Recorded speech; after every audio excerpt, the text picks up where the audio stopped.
The Daewoo DH-380 is a Korean-made copy of the Walther PPK pistol. It features a double-action, single-action trigger with a built-in decocker.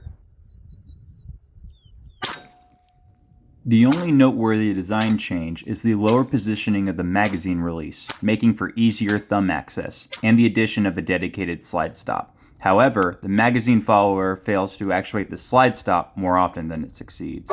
The lower release also makes the magazines entirely proprietary.